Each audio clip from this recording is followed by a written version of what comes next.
tonight we got a guest here tonight that's going to be blessing our Let's Chop It Up podcast show here. This brother's an entrepreneur. He's straight out of New York.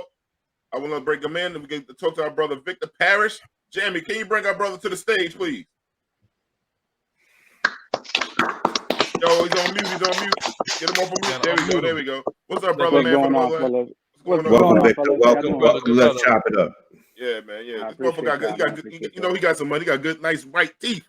There you go. When I say he got his own money, I mean he got his own money.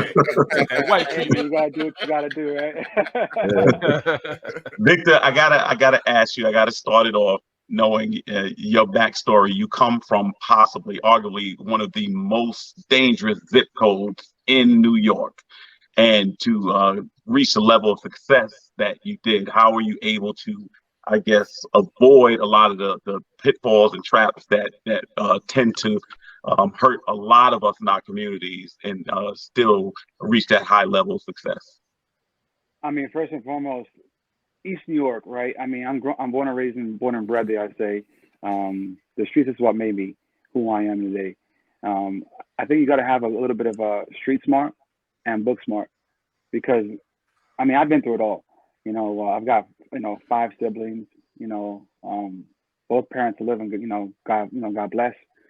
But the challenges I faced as a child, man, I mean, the streets was not easy. I mean, I've been through it all. And I could tell you, from living in abandoned buildings to it all, to doing stuff on the street that I wasn't proud of, to trying to come up. And one thing I've learned is I live with this philosophy in my life, right? Now that I look back in hindsight, because now I have a 2-year-old son. I'm married now. I got a 2-year-old son, and he's my legacy, right? My son's name is Noah, and he's my legacy. So I think about it like this. All the trials and tribulations that I've had in my life, I think about it like this. Every step I take right now, every decision, every opportunity, every business venture, every action, whether it's from getting up in the morning, I'm thinking about, is what I'm getting ready to do right now fulfilling my goal? Is my future self going to thank me? And on top of that, what I always say to myself is, if I don't want to do something, someone said this to me, and I remember who it was. They were like, imagine your life was like this recording, and everything you did was going to be played by your children and your legacy, and they were going to be watching this video to determine how they should live their life. And that hit me, yo.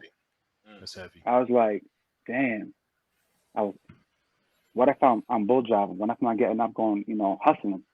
What if I'm doing this? What if I'm doing that? And it's like, damn, my son's gonna be watching this, depending upon whether or not he should live a life like that.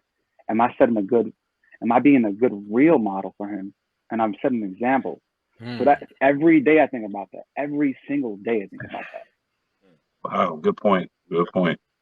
Yeah, brother Victor, good brother, man. Listen, just so that we can get some context to who you are, man. What is it you do, and how'd you get there? Yeah, absolutely, man. So right now I run 2 companies. I'm a financial coach, and I always say, first of all, I'm not a guru. I don't want to be a guru. I'm not one of these cats out there that want the fame and fortune. I'm a kind of do that. I naturally want to help people thrive, right? And I created this company right here after my son, right? And, one of the things I created was I wanted to be able to help people understand and realize that they are their greatest asset. See, you can have excuses or you can have results, but you can't have both.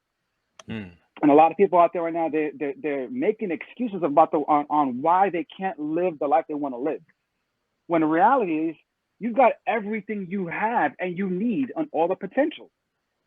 So my deal is, I'm helping you to unfold that, right? So I created a company, and yes, I do credit restoration and credit repair, but I also teach people how to build up their foundation. I teach them how to build their legacy, right?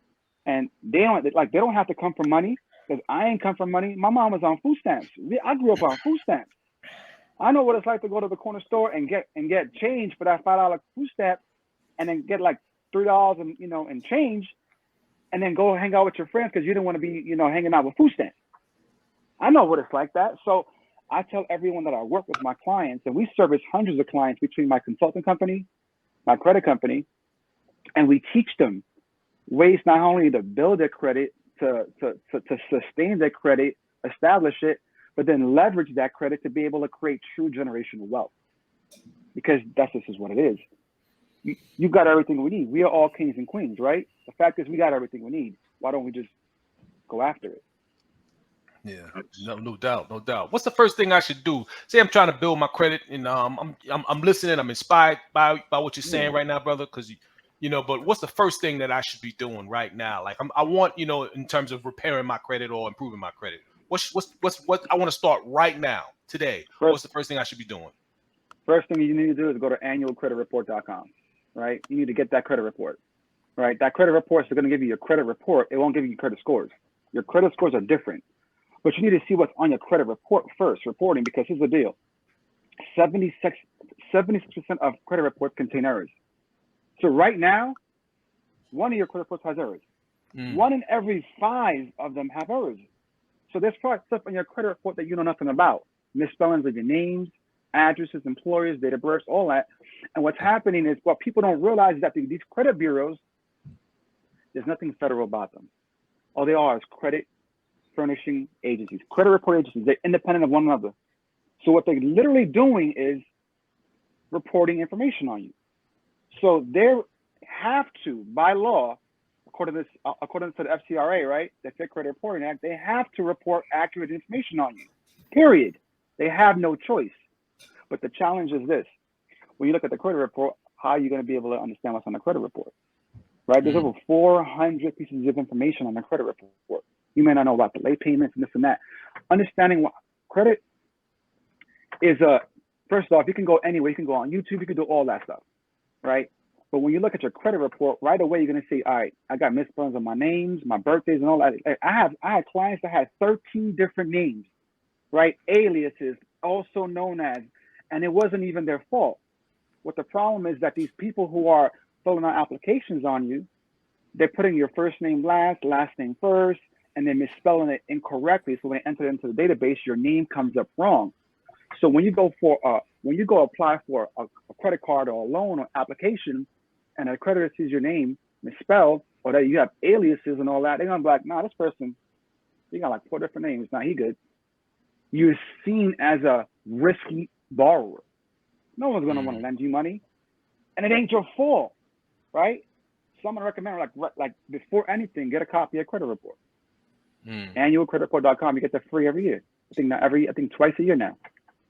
Nice. What is the biggest mistake you see that people make regarding their finances? What's the biggest issue? If you can point it down to one thing. Not paying themselves first. I literally just did a webinar segment to my clients last night I think it was. Most people don't pay themselves first. We live in America, right? Fact is, Uncle Sam is always going to get his. See, there's 2 absolutes in life: taxes and death. We ain't going to escape none of them. Right. So the fact is, we got to learn how to play the system, right? But if you know Uncle Sam is going to be getting his, right? The IRS. This is funny, right? The IRS, THEIRS. They're going to get what's theirs. Theirs. IRS. They're going to always get what's theirs. The fact is that if Uncle Sam is going to get what he gets, you got to think like an entrepreneur, think like a business owner. You got to start paying yourself first, right? I don't want to get all biblical right now, but and the Bible says, you pay your first fruits, right? Pay the first fruits. You got to pay yourself first, whether it goes to the tithe, the church, whatever it is, you got to pay yourself first. The only way anyone is going to create true generational wealth or anything for themselves is that they got to start paying themselves first. If you wait to pay yourself last, after you pay your bills and your taxes and all that, you're never gonna go rich. So is that just an incentive-based thing, just to keep you inspired, or you just need? Yeah, like when I pay myself first, do I just go spend it at the club or like at the bar? What I do with that? Explain, Victor, in detail. Like, what does it mean for the viewers that don't understand what pay yourself first means? Great question. So here's the deal. When I talk about pay yourself first, you've got financial literacy, right? And basic financial literacy is understanding cash flow, income, outcome, assets, liabilities, right? An asset is something that puts money in your pocket. A liability is something that takes money out your pocket. An asset can even give you time. I've learned throughout the last 10 years, I've generated over $20 million for this one company that was able to give me back my time. I've been able to be retired from corporate America for the last 10 years because of my time. So I've been time free, right? Now, when it comes to liability, someone, something, a job, whatever, can take your time. But when I talk about paying yourself first, that's called stewardship, financial stewardship, right? It ain't about how much money you make. You heard it before. It's never about how much money you make. It's about how much money you keep, right? So when I talk about paying yourself first, I'm always telling my clients, hey, look, man, you know, you have X amount of debt, this and this and this. Have you ever thought about paying yourself first? Set aside 10%. 10%. Oh, well, I don't know if I can do that. All right, here's the deal. I'm going to give you a challenge. There's this thing called a 52-week savings challenge. Save $1 a week. The first week, save $1. Next week, save $2. Third week, save $3. Fourth week, save $4. And by the end of the year, you're going to have about $1,378 saved. But check this. It ain't the money that's of why you're doing it. It's the habit you create. Correct. It's the habit. The money is a bonus.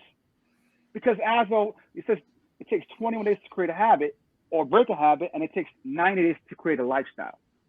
So I've learned how to pay myself first, whether it's a few dollars here, a few dollars there, and put it into an account where I don't touch it, right? And that touching it, I'm not saving to save. What people don't realize is that right now, if you put money in a bank account, your money is worthless. I do not keep my money in my accounts. Here's why. With the world the way it's going right now, with the inflation going on, fiat currency, I mean, it's ridiculous that your money is losing more value by keeping it in the bank. And I can go in detail. The banks move around money all day long. If you got $1,000 right now in a savings account in your bank, the bank can lend off 10 times more to someone else, because that's called money in motion. That's called. Where do you keep it? So yeah, where do you keep it? That's the question. I keep my money in and so I practice something called infinite banking, right? That's one thing I do. I have my money in my. I've heard that you're talking about that now in internet. Explain what internet banking is. Yeah. So yeah, absolutely. So I've been practicing. So the infinite banking concept was created by a gentleman called Nelson R. Nash. If you want to read the book it's called Becoming Your Own Banker. I've been practicing this for 10 years. And this is the reason why I got into credit. See, I've been the finance guy for over 17 years. I was an accountant for 7 years for corporate America, right? Then for 13 years, I've been preparing taxes, but I realized that, all right, I understand how the tax system works. I know how to lower my taxable income. I know how to save. I know how to invest. How can I truly create generational wealth? And so when I started reading the infinite banking concept, I realized that it's not an investment. It's a financial tool. So what I do is I put my money, I'm about to check this out. What you do is you open up a life insurance policy, right? And by the way, I am not a life insurance advisor. I'm not any of that. So this is for strictly educational purposes. We are just chopping it up right now. So your financial advisor and all that information for any information if you got, all right? So but here's the deal. This is my opinion and what I do and what I practice. The money hits my account, it goes right into my cash value policy. Cash value whole life policy. I put it in there and I'm getting a guaranteed 4% interest every single year. Dividends, right? Then I'm going to borrow from that policy. And when I borrow, let's say I put $10,000 in that policy, I'm going to borrow up to 70%, 80% on that first year, put it into a cash flow investment, real estate, crypto, whatever. You can literally put it in crypto and you can stake your coins. If you want to buy on Coinbase, Nexo, you can literally stake crypto or get into an Airbnb business or get into Turo. You want to put your money into a cash flowing asset that produces cash flow. Then every single month that you put money in and it's generating cash flow, put that money right back into your policy, pay that loan back, and it compounds. But what happens is what people don't realize is that when you borrow against your policy, $10,000, whatever, you borrow $7,000, that $10,000 still is growing tax-free. Not tax-deferred, tax-free. and it's not interrupting the compound. So what happens is you start doing that over and over. You put it through a policy, borrow against it, put it into an asset. You don't just keep the money in the policy because it don't do nothing for you. You pull it out, leverage it, put it into a cash flowing asset, right? Because it has to be a cash flow, cash value policy, right? And as you do that, the more you start doing that, the more you start to create wealth. I'm gonna give you out one tip. If you truly want to create true generational wealth for your family, for your kid, let's say your kid is 2, 3, 4, 5, whatever it is, right? Open up a cash value life insurance policy on your child. Put $3,000 in that policy for 20 years. Your child is set. Your child is set. You got a business, you can pay your child up to $12,000 a year tax-free. Yep. Stop going out and shopping and say to my clients, if you're gonna go Christmas shopping, do it the right way. Open up an LLC, open up a business, open up something where you can literally pay the game. Write it off. Write it off. Yep. Because now you can claim that money you paid your child, but they got to do business. They got to work for your business. They actually got to do something for business. Yeah. So Victor, I work in your old neighborhood in East New York. I'm in the hood. I'm between Boulevard and Linden houses. Yes, sir. I run a community center over there. So my thing is like with the population of the people in the area, the income I think rate is maybe like 20,000, 25,000 a year, whatever. About 20, yep. So if I had you come in, like just hypothetically thinking, what was the first thing you teach people that make is 25,000? How can not no get rich scheme? We ain't out here scamming. How can they? What should they first thing they should do to level up on their money? Because mostly our communities are not. They're not poor. They're just poorly money managed. Like we buy a whole bunch of stuff, like the Chinese restaurant people that's on Van Sicklen doing pretty well. Yeah, I grew up on Norwood. I grew up on Fulton and Norwood, right to the J train. Wow, so I know, right there. I know exactly where you at, bro. Exactly. So I'm just saying, like, so what would you tell those people first, man? So the first thing I'm gonna tell them is you need to fix your credit. Because I think everything begins with credit, doesn't end with credit. But I also believe that credit is the solution to a goal, what you want to accomplish. And besides your social security number, I think your credit score is the most important thing. See, what happens is I went back to the hood a few years ago, right? And I actually, saw my old neighborhood and I saw what's crazy and I wanted to give back. One of the things I wanted to do was when I made it out the hood alive, right? I wanted to go back and teach financial literacy. I went back to my school. I went to IS 302, right there. Right there on Atlantic, right? Yeah, Atlantic. And I went to and I went to PS 108. But what people don't know is that I stuttered all my life. I stuttered for 20 years. That's what the hell? So how do you stutter and do it? My biggest area of growth was that I stuttered. I had a stammer. It was like this. That's how bad it was. To the point where I'm like, no one's gonna trust me. No one's gonna listen to me. But I started building the confidence. If I was there tomorrow, if I was there right now, I'm gonna say right now, how many of y'all know what your credit score is? No, cool. And I'm gonna teach them step by step how to fix that credit score, because here's the deal. It could take you 3 to 6 months to fix your credit score.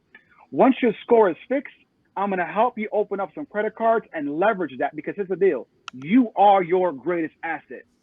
If people learn how to use money, OPM, right, other people's money, they can leverage the crap out of their life. But a lot of us, we're so focused on buying things and liabilities, the cars, the kicks and all that, right? I did all that, the Jordans and the Advances back in the day. I mean, I did all that, right? But the problem is that we are so, and it's, by the way, it's hard. It's challenging to think the way I'm thinking when you're surrounded in an environment like that. Believe me, I get it. Because I remember when I lived in an abandoned building one time, my brothers and I, literally for an entire year, no heat, no hot water. We took baths. We had a boil water with one flame. I mean, it was crazy. We had raccoons coming up in the crib. It was crazy.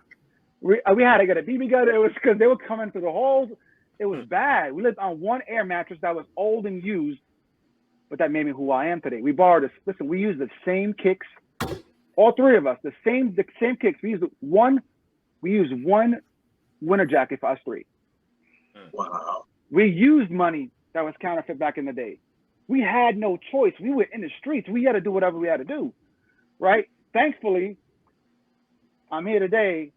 You know, thankfully, none of that I didn't get caught, right? Thankfully, I've spoken all around the U.S. I've spoken in around the world. I've spoken and I've shared my story because it's the deal. I believe that when you come from an area like that where the stigma is, well, I don't want to be another statistic.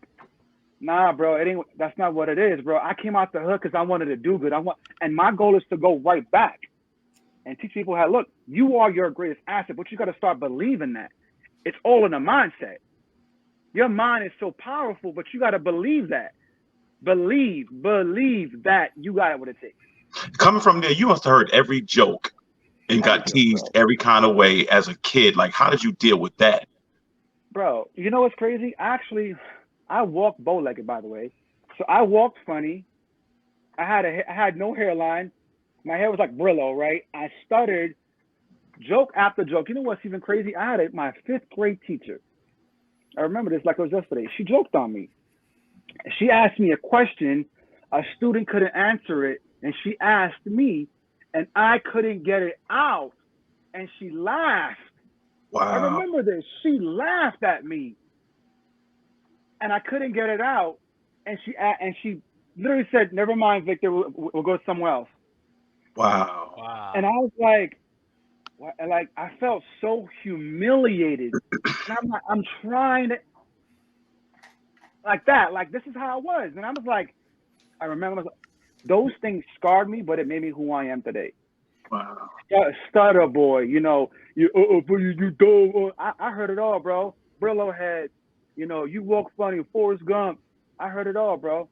Wow. And then thankfully I had one best friend who every time I spoke to someone, he's like, look, bro, I got you, bro. What he meant to say, what he means to say is this. Because think about this, bro. My confidence talking to shorties in school and even high school, junior high school, out the window. It's like,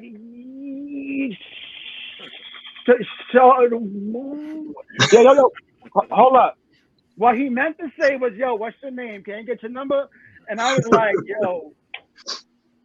Wow. Have people in your circle, right, that are down for you. But trust me, I remember every last one of them who teased me, bro. Right. I would love to have a high school reunion right now or school reunion. I would love to see where they are right now. I promise. And them girls who played me back in the day, I see them. I know where they are. I see how they look, and I'm like, damn. You know what I'm saying? I'm like, they all hang at the corner social. All them chicks. Those some ugly ass. Man, I know them throwback chicks. I'm like, you thought you was hot, but I'm like, I think about it like this, yo. I thank God I didn't get caught up back in the day, right? Or I didn't let that affect me, because it actually affected me. But I made a goal for myself that when I was 25 years old, I wanted to speak in front of a stage. I was going to be a public speaker. I didn't know how I was going to do it. When I was 28 years old, I left corporate America. And I remember my first segment, I spoke in 2013 in March in Vegas in front of 7,000 people. And I told my story the first time. Wow. That's how I knew my journey came full circle. I just had to be patient, man. Right. Let me ask you this question about credit cards. So I've heard a couple of theories. Some people say you could take a card, pay everything with it, and then pay that card off. How do you use it? What is the best way, your best advice, how you use your credit cards? I'm happy you said that, right, and not debit cards, because I think debit cards are the worst, right? I use credit cards, because the thing is, once you have a credit card, first off, when your credit is good enough, you have a credit card, you should always get a rewards credit card. They give you miles, points, all that, always. You know, stop getting these credit cards that don't give you no rewards for shopping, whatever. You always use it. The challenge I face is that when you have a credit card and you purchase everything in a credit card, you got to remember to pay that card off. Because what happens is, if you don't pay that card off, that balance is going to increase. And what happens is, when you go over 30% of your score, it's going to impact it negatively. Yeah. What people don't know is that the magic number is 0 to 3%. 0 to 3%. And you keep it lower than 9%, but 0 to 3%, you're good. Every 10% you go up, your score's going to drop about 10 points. Every 10% is going to go up. So what I do is I teach my clients, so look, when you put all your bills if you can on a credit card. But before I get there, I teach them how to manage the debt, how to budget, assets, liability, because here's the deal. I could tell you all day, I could teach you right now how to get 50K in business credit and this one all day long. But if you don't know the foundations of how to use it, how to manage the debt, right? OPM, you're gonna get right into debt again. Right. And it's gonna be ruined. So you can open up a Capital One. I don't like Capital One too much. The Capital One's a good card, but it's a good card to build credit, right? Chase, Discover's a pretty good card. Some of the best cards that I've had. Actually, I've had Chase. I mean, I love Chase.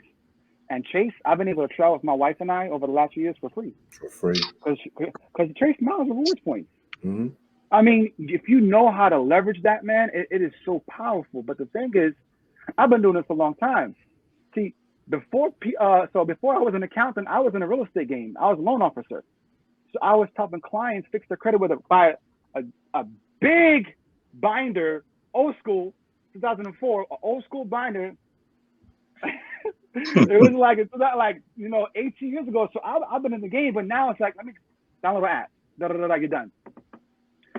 But the most important thing to remember is that you have to be disciplined enough to control and manage that money that you have. You have to, because you can spend all the money on the credit card and do all you want and make the points, but you got to make sure to pay at the end of the month. Correct. Or pay it before the due date, but you got to make sure it's before the post date. Let me ask you a question, Victor. So, like I got a business credit card. One thing I love Amex. I ain't gonna lie to you. I'm an Amex hard guy. I got Chase too, but I'm an Amex guy hard. So Amex, when I had a business with my friend, and they, long story short, when they called me just before the pandemic hit, they said there was a brother on the phone said, "Yo, man, get this card. You have good credit with us. Blah blah blah blah blah. Mm-hmm. Run through your business. They use this credit card instead of using your personal credit." And that was one of the best things that ever happened to me. That I started using the business credit card for everything.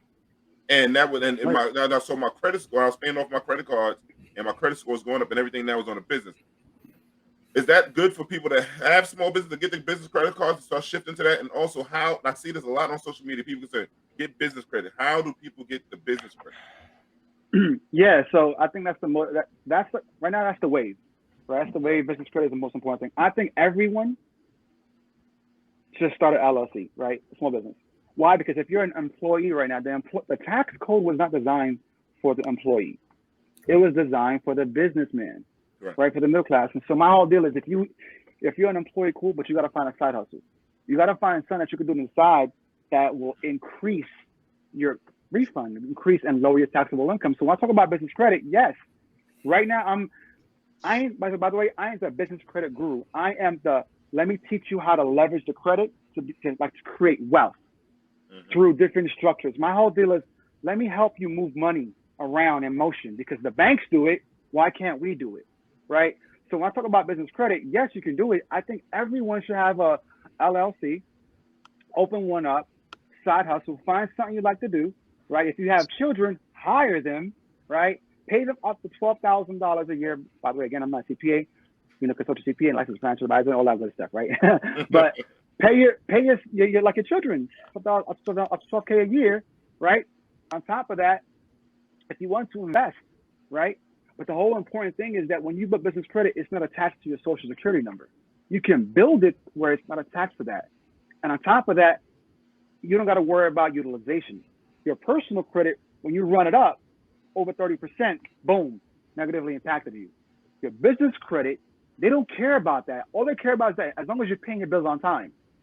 That's it. Pay your bills on time, don't go late, and you're good. And then on top of that, business credit, you can get up to 5 times more credit than you would for your social security number, personal credit.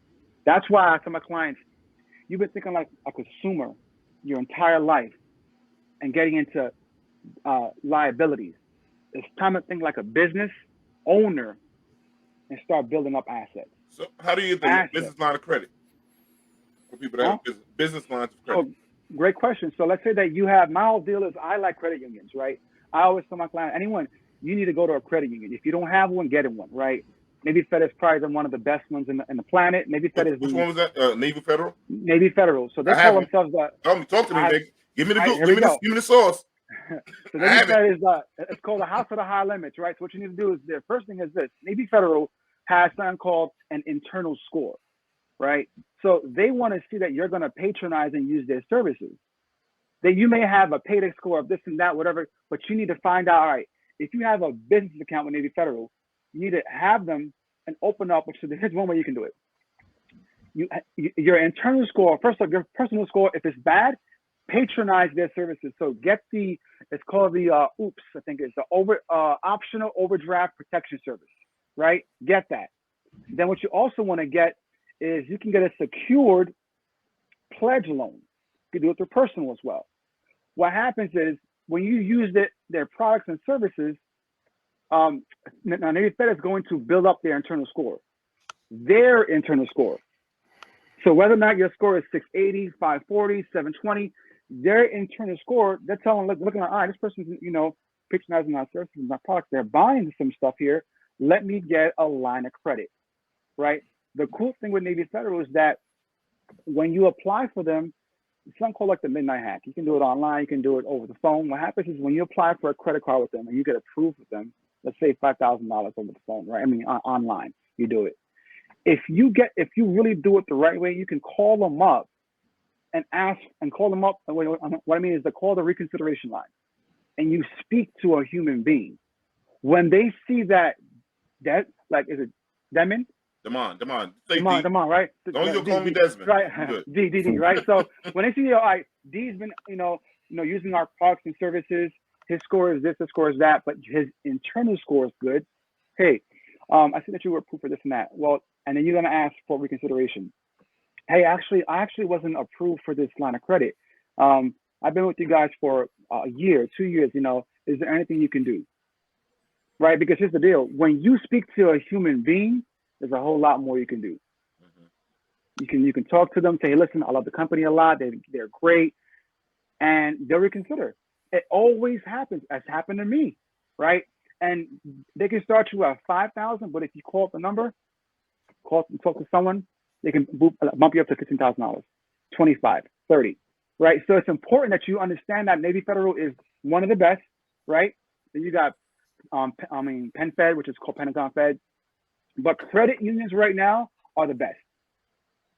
First, then the commercial banks, because credit unions work on communities, peoples, right? They thrive on that. They're not advertising and all that stuff, although Navy Fed is pretty cool, right? You can get so many high limits, line of credits, business cards, different. The most important thing with Navy Fed is that they're very good on the personal side. They're very good. Their flagship card is cool. Their flagship rewards card is pretty good. And you mentioned Amex, right? Amex is amazing. Once you're an Amex card holder, that one hard inquiry, you can get every other card that Amex has to offer without having no more inquiries. A hard inquiry is going to affect your score. Once you're in Amex, you're in for life, as long as you don't mess it up. Amex is one of the best. I like Chase, and I like Amex. Amex is probably the best. Yeah. Another question was Navy Federal. Tell people you got to get sponsored by somebody to get in the Navy Federal. Yeah. So you got to have a family member or a relative that actually has served the military, any branch, or get a sponsor code from someone who's been in there. I'm about to jump the Navy. I'm with USAA because my father was in the Air Force. Yeah, but I had them too. Yeah, they're a little more conservative than I like. I'm going to go to Navy as well. Kev, you need to go. You need to go. I'm telling you right now. The main reason why I went to Navy Federal was because my wife and I were getting ready to buy a home. And I knew that they're great with interest rates for car loans, homes, mortgages, and all that, and credit cards. I knew that. I know the strategy. My goal, I'm going to tell you what it is. I'm going to leverage the amount of credit that I have to open up more policies, to open up and build my generational wealth. My goal is to be able to have my son set when he's 18 years old so you don't have to worry about money. He'll have a job because we'll employ him. He'll go to school to learn the foundations and principles, but his philosophy on money isn't going to be like the way I was when I grew up. Because no one told me about money. I love my family, but my mentor once told me, we've eaten 10,000 meals with the wrong financial planners. And I was like, ain't that the truth? I love my family, but I had to go outside to someone else who had what I wanted. And he coached me. His name is Ed. And he coached me and he told me everything I knew. I mean, to this day, I'm still learning. I'm a perpetual student. So with how Navy Fed and all that stuff, I'm still learning. Look, this is the deal. I read. This book right here was my book when I grew up. I've read this book so many times. I mean, and this is like my playbook. This is it. This is like, I believe every 18-year-old, this is what I feel. Every 18-year-old needs to read this book before they graduate. Because in this book, there are many other ones, it's going to teach you the principles on how to think. Right? I think thinking is the most underutilized thing in the world. It's free, but you can think your way out to, success.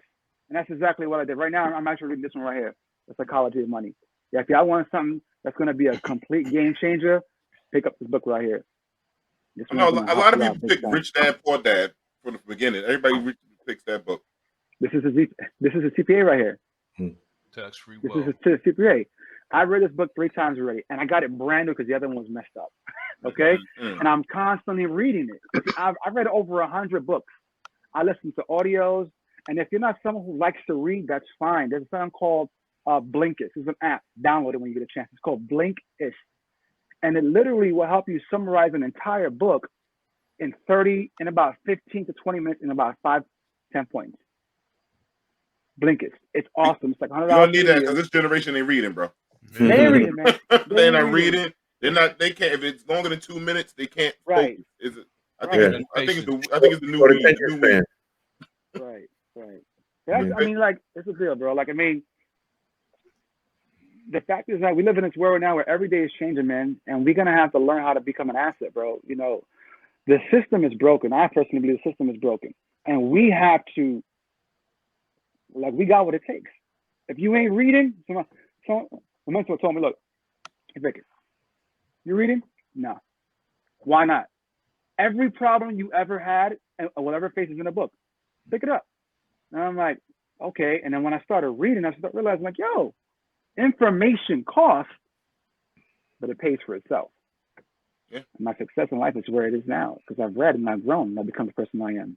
What is one of the biggest traps that you think people fall into financially? I will say I think one of the things that I've noticed is young people oftentimes want the car that either they can't afford or don't understand that it's just a completely depreciating, probably the most depreciating asset you can have. But from your perspective, what do you think the biggest trap is financially that people make a mistake in early on? Keeping up with the Joneses. Mm-hmm. Was that? Keeping up with the Joneses. Oh, yeah. I don't even know who they are, man, but they probably somewhere off. Stuff like that, chilling in Cabo or whatever. I've learned the hard way. I remember I had a multiple 6-figure year one year, and I bought the BMW, the coupe, right? I bought the crib, right? I did all that. I went on these crazy vacations, but I realized that those things don't matter to me. Mm-hmm. I learned that real quick. I was driving a sports car. I was in the Balenciagas. I had the crib with the fire pit, and I did that. And I'm like, part of my friends, none of that shit mattered to me. I'm like, none of this matters. So the trap is people think social media is real life, and it's not real life. It's not real life. A lot of people, they out here camping, talking about this and that. No, they renting those cars. Reach on, brother. They are renting cars. They renting all, and then these young cats, they look at all these things talking about, oh, that's the life. The thing is, perception, they say, is reality. Perception is false reality. And that's the thing where I feel like if you are a real model, celebrity, athlete, the next generation's got to understand, like, yo, financial literacy. Don't teach them about how to get the cars. Teach them how to start a business so that the business profits pay for that car. You feel me? Like, that's what it is. Like right now, my mentality is I don't spend anymore. I spend stuff on courses, books, literature, mentors, and all that. Wife's a spender. She's also a saver. I'm the one that will spend 10 G's on a coach. 5 G's over here on this. Why? Because I know that eventually the next person is either lazy enough that they won't do it. So when I do it, I'm going to charge them. Because now, if they want that same success recipe, well, guess what? I took the time to learn it. I invested in it, and I know exactly what it takes. So here's my price. By the way, I will never lower my price, but I will always increase my value. Always the value. And I love what you guys are doing. Why? Because it's four brothers talking on a show, real stuff. This is authentic, genuine stuff that people need to hear. Like, and that's the reality of it. I have here's the deal. I have clients talk to me all the time and they go, look, bro, they're everywhere. So I go, look, what's your major goal? They tell me the goal. I said, what's been stopping you from getting there? They tell me the major goal. And they go up and telling me all this stuff. And for the next 30 minutes, they're telling me all their problems. I said, you haven't came up with one solution in the last 30 minutes. And I tell them, it's time to be solutions oriented. Let's relearn. Let's unlearn everything you thought you knew about money, about this and about that. And start finding ways to invest into yourself. Because that's the biggest, listen, if you want the maximum upside, minimum risk, invest in yourself. That's what I'm going to tell you. And that's exactly what I'm going to leave you out with. The best investment is the investment in yourself. Hey, Vic, Jamie, can you bring up the question Monique had, man? I want to make sure we get people to comment. For sure. Yeah, if I use my credit card and pay it off when it hits my statement, is my credit still being damaged? So that's a good question. So there's two things. There's a statement. Make sure the statement date is the post date, because while people come up, what they do is they'll pay it on the due date. And let's say the state. So I'll give you an example. Let's say today is April 6th, right? Let's say today was my due date. I pay my card off, but the statement date is April 10th, right? I don't know that, but I pay my card on the due date. Check this out. And now I'm back to the zero balance. On the 9th, which is this Friday, right? Or Saturday, I go to the club with the fellas, run the card up in a tab, got a balance. April 10th comes around, my balance is now at $400. That gets reported to the credit bureaus. Boom. So you basically paid your balance off to zero, which is excellent, but you ran it up because you didn't pay it before the statement date. So what I would recommend doing is calling up a credit card company and asking what's the statement date or the post date, and pay at least 3 to 4 days before that. So you give yourself some time to be able to reflect. And don't make the payment, right? And don't pay it until a day or two. If you got to use the card, use it 2 days after the statement date and go to cycle again. Because now you technically now have 60 days, 30 days, right? But 60 days to make the payment back. If you go 29 days late after your due date, you won't get charged with a late fee, right? You will not get reported to the credit bureaus. It's when you go 30 days late. So the hack is you use the card, pay it off prior to the statement date, and now you have an entire 60 days to go use another person's money to go leverage and create some assets for you. Don't buy things, don't buy stuff.